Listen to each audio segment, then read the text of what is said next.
I didn't have to endure some of the things of being incarcerated.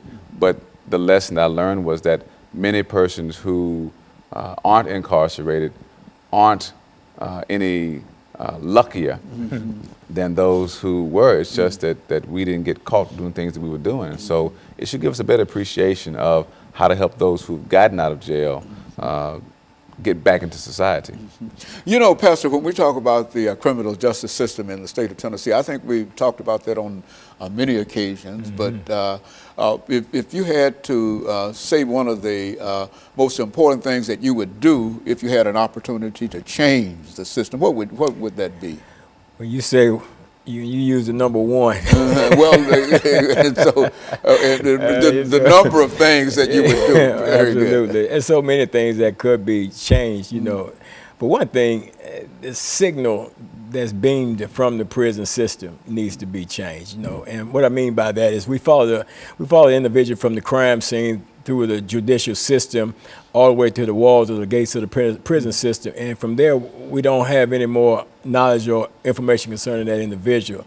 And at the same time, a lot of these guys are in prison. They're developing themselves while they're in prison, you know, and they deserve a chance to get out and to use some of the skills and things that they've developed and some of the knowledge that they've gained and the enhancements of their own personal lives, personally rehabilitating themselves, and then give them opportunity to come out and make a difference in society and be productive members of society, you know. So that's just, you know, one of the things, you know, that I would change. There's so many other things that needs to be changed concerning the criminal justice system that that list goes on and on and on. Okay, and so what we'll do, we'll stop for our first commercial break here, and then we'll come back and we'll start with Representative Love, and we'll let him deal with it from his perspective, and then we'll have an opportunity to sort of move this on.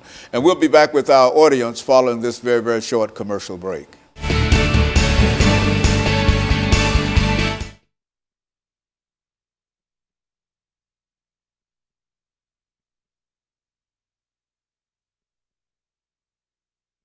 And then push it over to him, and then he'll take up the rest of the time.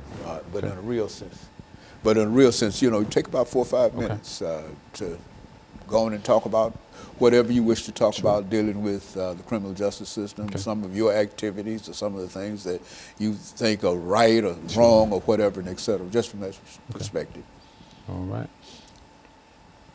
And I'll introduce the show, and we'll have 8 minutes, and then after that 8 minutes, we'll have 10 minutes. But I'll give you about 4 or 5 minutes of that, and then he'll take up he'll sort of feed off your information, and then he'll end that second segment for us, and then we'll come back and we'll sort of divide the 10 minutes between the two of you. Okay. Okay. That sounds great.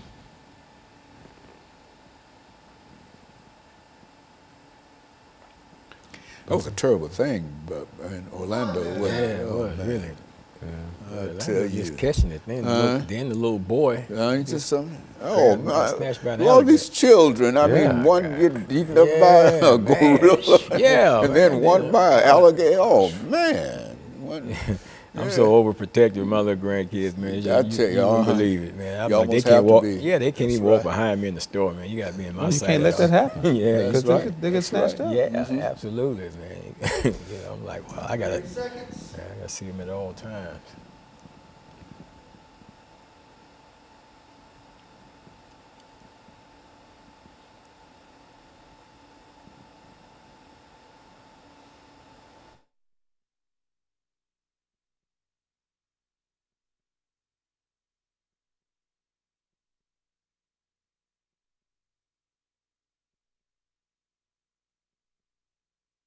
Thank you and welcome back to the second segment of the show for today. We're talking to Pastor K. Walker and Representative Love, and the topic is the criminal justice system in Tennessee.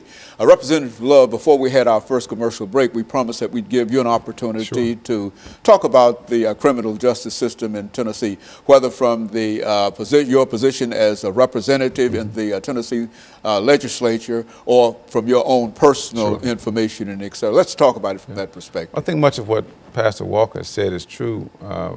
We do a poor job of encouraging persons to pursue a career after they have spent their time in jail. Prime example is we don't provide as many educational opportunities as we do.